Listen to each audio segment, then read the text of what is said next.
Saya Gabriela Hillary, mahasiswa Fakultas Kedokteran Universitas Pelita Harapan Angkatan 2019. Dalam video kali ini, saya akan menganalisa seorang tokoh dari sebuah kisah yang bernama My Sister's Keeper. Saya akan menganalisa dari sisi interpersonal relationship. My Sister's Keeper adalah kisah tentang seorang ibu yang melakukan apapun untuk menyembuhkan anaknya yang mengidap leukemia. Namun, akan ada pertentangan antara ibu dan anak bungsunya yang sehat dalam hal emansipasi medis terhadap apa yang sudah ibunya lakukan terhadap anak bungsunya tersebut.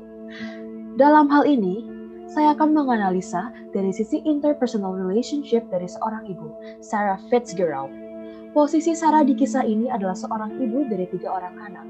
Pertama, Kate, yang merupakan anak pertama perempuan Sarah yang mengidap leukemia.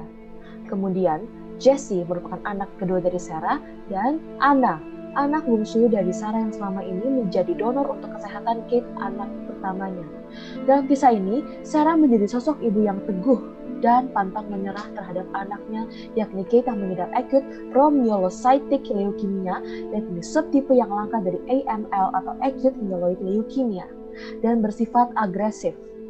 Semua jenis pengobatan dan terapi Sarah lakukan demi anak sulungnya, meskipun itu harus menggunakan bagian tubuh dari adik Kate yakni Anna, yang memiliki human leukocyte antigen yang persis dengan Kate, sehingga Anna sering digunakan untuk menunjang tubuh Kate yang rentan karena leukemia. Dalam beberapa kali prosedur pengambilan sel darah putih, bahkan aspirasi sumsum tulang belakang, menimbulkan komplikasi dalam diri Anna, bahkan ia sempat ditangani secara intensif karena komplikasi tersebut. Tidak hanya Anna, Jessie yang meskipun tidak digunakan sebagai donor Kate, juga merasakan dampak dari situasi ini.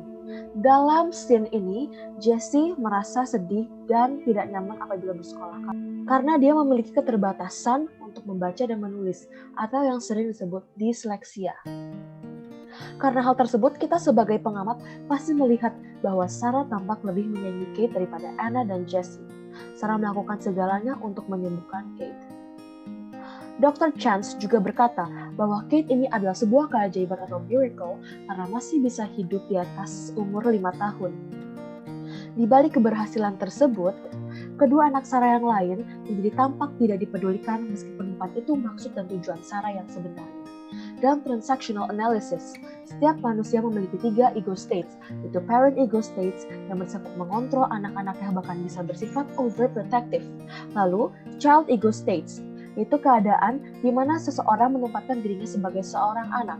Dalam hal ini, orang tersebut bisa memiliki sikap yang dapat mematuhi perintah atau adapted child atau melakukan hal-hal sesuai dengan keinginan anak itu sendiri dan bebas mengekspresikan dirinya atau free child. Terakhir, adult ego state yaitu sikap menjadi seseorang yang dewasa di dirinya sendiri. Dalam adult ego state, seseorang akan memiliki pendirian sendiri tanpa melihat diri sebagai orang tua ataupun sebagai seorang anak.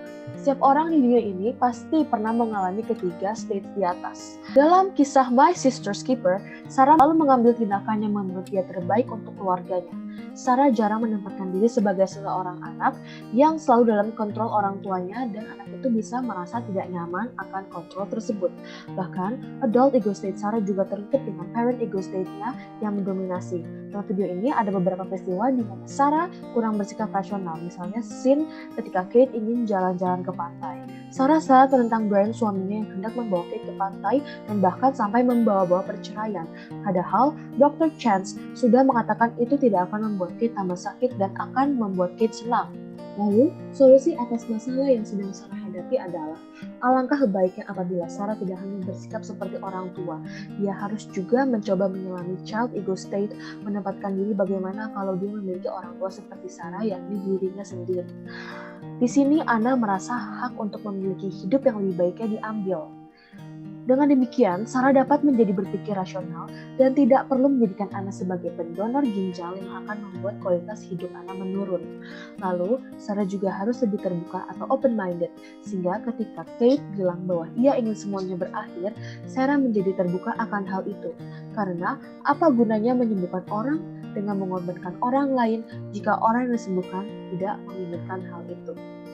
Demikian video analisa sebuah tokoh dari film My Sister's Keeper dengan menggunakan pendekatan interpersonal relationship.